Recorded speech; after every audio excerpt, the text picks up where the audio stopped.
감동된 사랑 하나님의 영이 충만한 사랑 하나님의 명철이 하나님의 지혜가 너의 삶에 가득하기를 축복합니다.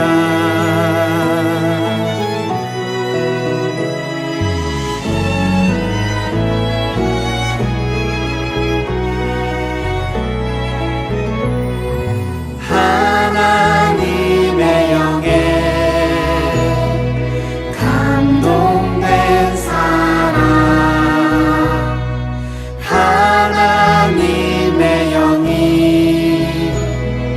충만한 사랑 하나님의 명철이 하나님의 지혜가 너의 삶에 가득하기를 축복합니다.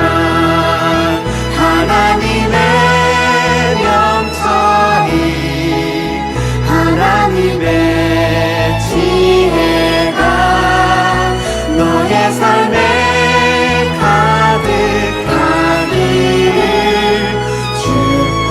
축복합니다.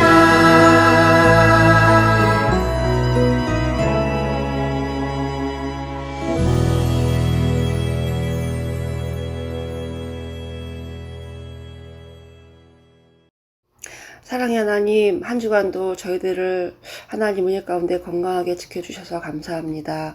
저희 유초동부 아이들이 새봄에 새 학기를 맞이하여 학교에서도 좋은 선생님, 좋은 친구들을 만나 건강하고 안전하게 즐거운 학교 생활을 보낼 수 있도록 인도하여 주시옵소서.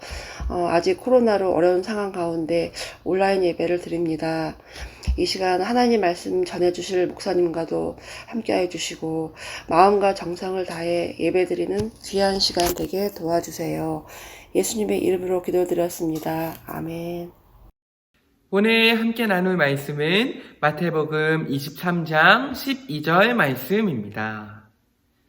마태복음 23장 12절 말씀, 우리 성경을 펴서 함께 보도록 하겠습니다.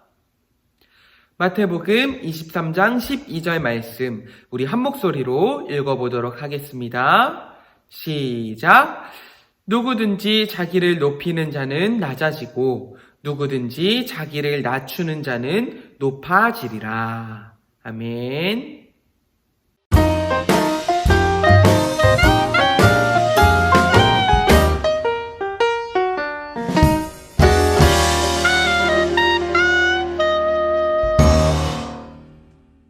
우리 친구들 안녕하세요.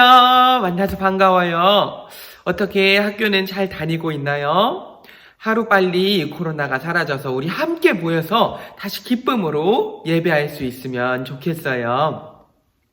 우리 오늘도 한 가지 게임을 하면서 시작해 보도록 하겠습니다. 무슨 게임을 할 거냐면 높이 가위바위보 게임을 한번 해볼 거예요.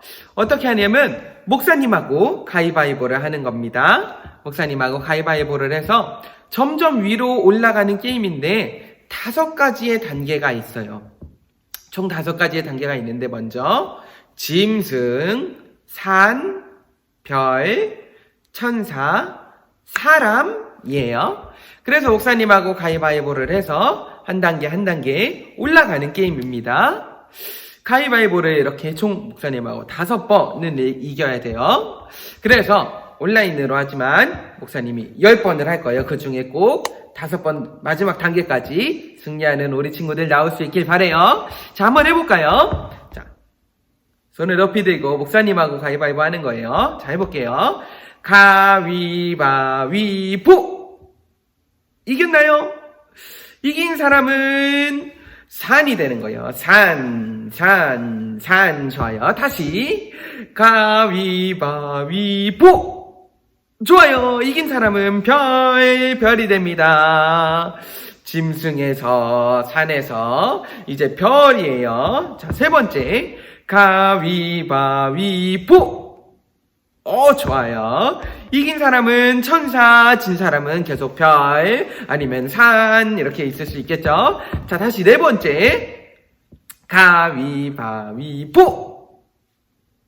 좋아요. 이긴 사람은 이제 사람이 됩니다. 사람으로 자유롭게 다닐 수 있어요.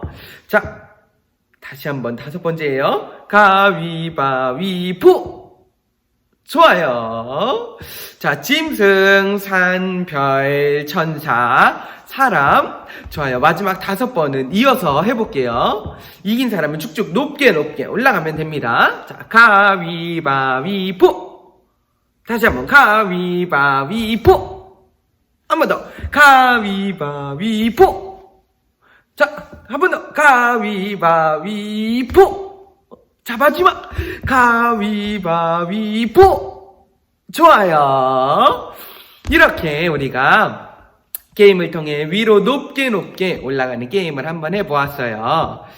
사람들은 모두가 더욱더욱 높게 올라가기를 원해요. 또 성경에서도 하나님께 쓰임받는 위대한 인물들이 많이 있죠. 우리 친구들은 어떠한 인물이 되고 싶으세요? 높게 올라가고 싶은 사람이, 쓰임받고 싶은 사람이 되고 싶죠. 맞아요. 그렇다면 그렇게 하나님께 쓰임받는 삶은 무엇일까요? 우리가 진정으로 높아지는 삶이라는 것은 어떻게 살아가는 걸까요? 오늘 말씀을 통해 진정으로 높게 올라가는, 높아지는 삶을 살아가는 우리 모든 친구들이 되길 축복해요. 자, 우리 삶에서 가장 높은 삶은 어떠한 삶일까요? 우리 오늘 말씀을 다시 한번 읽어보도록 할까요? 시작! 누구든지 자기를 높이는 자는 낮아지고 누구든지 자기를 낮추는 자는 높아지리라. 아멘. 오늘 말씀에서 어떤 사람이 높아진다라고 하고 있죠? 자기를 낮추는 사람이 높아진다라고 말해요. 자기를 낮추면 높아진다고요? 반대로 자기 자신을 높이면 낮아진다고요? 어떻게 우리가 자기 자신을 낮추는데 반대로 높아질 수 있을까요? 오늘 말씀은 겸손을 비유해서 말씀하신 거구나. 그럴까요? 내가 정말 열심히 노력하고 공부하고 성공했다가 아니에요. 제가 한 게 하나도 없어요. 라고 겸손한 태도를 가져야 된다라는 말씀일까요? 물론 우리는 이렇게 겸손한 태도를 가지는 것이 중요해요. 그런데 오늘 말씀은 그저 내 힘으로 높아지고 나서 높아진 후에 겸손한 태도를 가져야 된다라는 그런 말씀이 아니에요. 오히려 진짜로 낮아질 때 높아지고 높아지려고 할 때 낮아진다라는 것을 의미해요. 그렇다면 오늘 말씀에서 말하는 낮아짐이라는 것은 무슨 뜻일까요? 자, 오늘 말씀은 조금 어려울 수 있으니 집중해서 잘 들어야 돼요. 집중 박수 한번 해볼까요? 집중 박수 시작! 짝짝짝짝 집중! 좋아요. 성경에 보면 포도원 품꾼의 비유가 나와요. 이 포도원의 주인이 일꾼들, 오늘 말로 해서 알바생들을 뽑아요. 그리고 오늘 하루의 일당을 한 데나리온을 주겠다라고 약속을 해요. 그런데 오후가 돼 보니 또 다른 일꾼, 알바생이 생긴 거예요. 그렇게 일을 더운 날씨에도 열심히 했어요. 그리고 저녁이 돼서 이제 돈을 받을 정산의 시작이 찾아왔어요. 먼저 나중에 온 사람이 돈을 받았어요. 근데 나중에 온 사람이 한 데나리온을 받아가는 거예요. 그러면 어때요?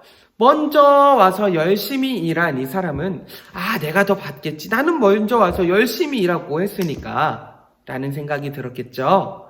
그런데 나중에 온 사람과 똑같이 이 사람도 한 데나리온을 받았어요. 그래서 이 일꾼이 화가 나서 그 주인에게 원망하면서 이야기를 해요. 나중에 온 사람들은 나보다도 더 늦게 오고 더 별로 열심히도 안 했는데 왜 똑같이 일당을 받아요? 그러자 주인이 이야기했어요. 나는 당신에게 분명히 한 데나리온을 주기로 약속했어요. 내 것을 가지고 내 뜻대로 하는 거지. 이 모습을 당신이 악하게 볼 수는 없습니다. 라고 말해요.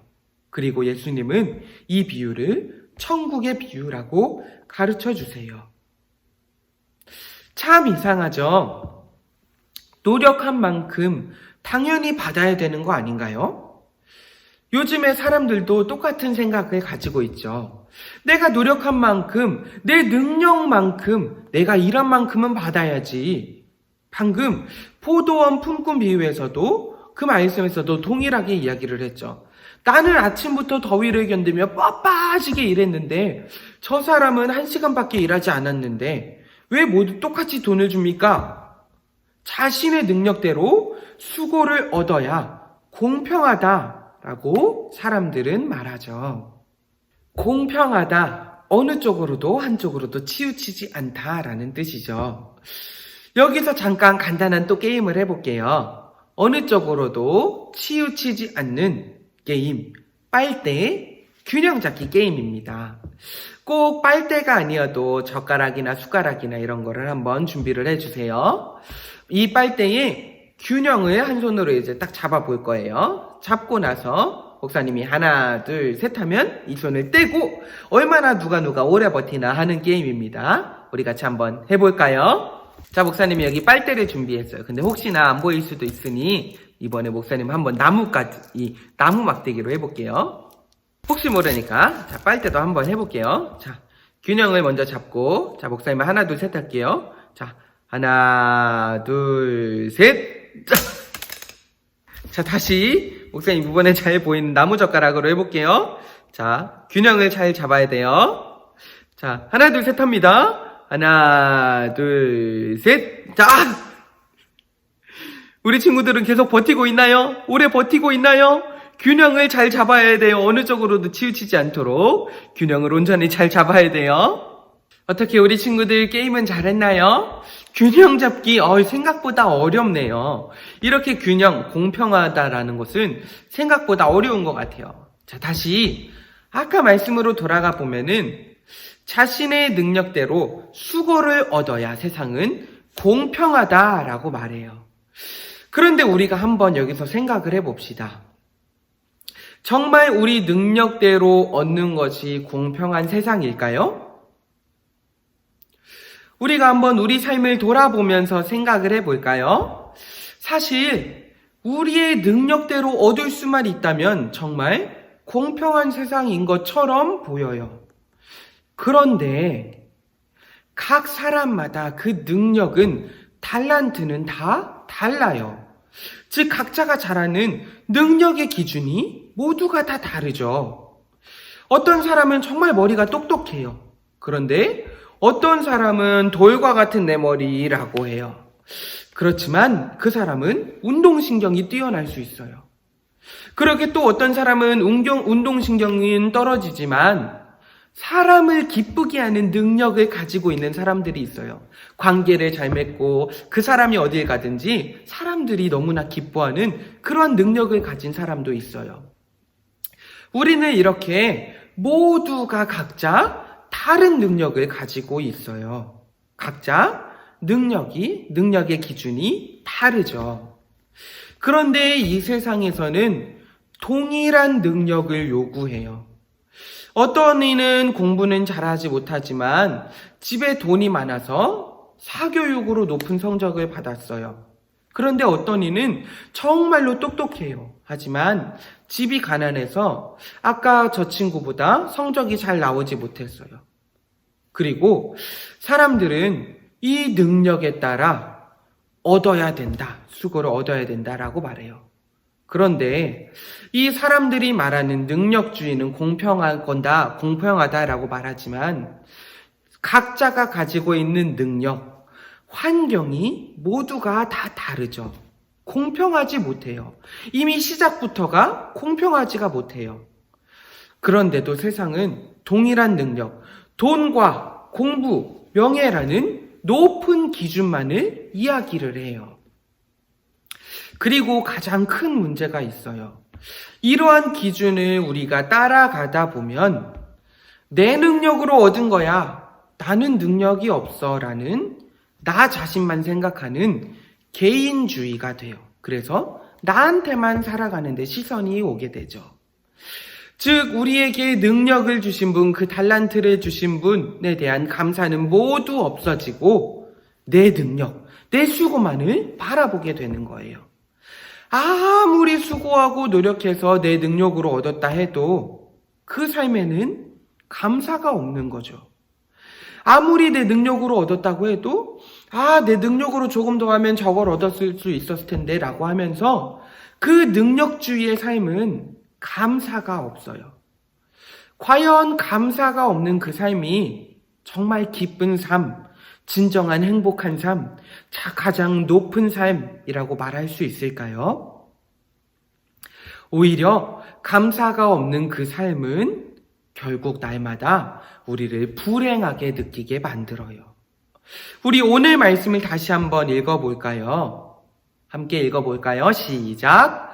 누구든지 자기를 높이는 자는 낮아지고 누구든지 자기를 낮추는 자는 높아지리라. 아멘.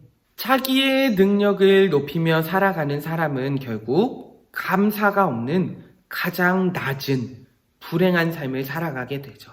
성경은 이 삶을 죄라고 불러요. 그러나 자기를 낮추고 나에게 이 능력, 달란트를 주신 분을 생각하며 그분을 따라가는 삶을 살아갈 때 우리는 가장 높은 삶을 살게 돼요. 이것이 바로 진정한 복된 삶이에요. 진정으로 가장 높은 삶이죠. 그리고 하나님은 그 사람을 실제로도 우리 삶에도 가장 높은 삶으로 인도하세요. 우리는 나의 능력과 힘이 아닌 내게 능력을 주시는 분, 바로 하나님을 기억하며 살아야 돼요. 하나님께 우리의 마음을 열어서 하나님의 마음을 알고 하나님의 뜻을 알 때에 우리는 진정한 높아지는 삶을 살아갈 수 있어요. 우리 삶의 기준이, 우리 친구들 삶의 기준이 바로 이 하나님께 맞춰지길 원해요. 그래서 우리 친구들이 정말 가장 높은 삶을 살아가기를 원해요. 세상에서 아무리 높아진다 하더라도 감사가 없는 그 삶은 가장 불행한 삶, 가장 낮은 삶임을 기억하면서 언제나 감사가 넘치고 우리 삶을 인도하시는 하나님의 뜻을 따라 가장 높은 삶을 살아가는 우리 모든 친구들이 다 되어지길 간절히 소망합니다. 아멘. 목사님이 기도하고 예배를 마치도록 하겠습니다. 우리를 가장 높은 곳으로 인도하신 하나님, 오늘도 하나님을 따라 우리가 그 높은 곳으로 나아가길 원합니다.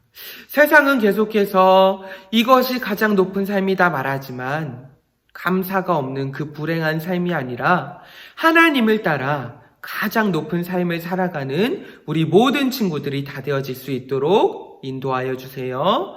예수님의 이름으로 기도드립니다. 아멘. 우리 주기도문함으로 예배를 마치도록 하겠습니다. 하늘에 계신 우리 아버지여, 이름이 거룩히 여김을 받으시오며 나라가 임하시오며 뜻이 하늘에서 이루어진 것 같이 땅에서도 이루어지이다. 오늘 우리에게 일용할 양식을 주시옵고 우리가 우리에게 죄 지은 자를 사하여 준 것 같이 우리 죄를 사하여 주시옵고 우리를 시험에 들게 하지 마시옵고 다만 악에서 구하시옵소서. 나라와 권세와 영광이 아버지께 영원히 있사옵나이다. 아멘. 그분을 위해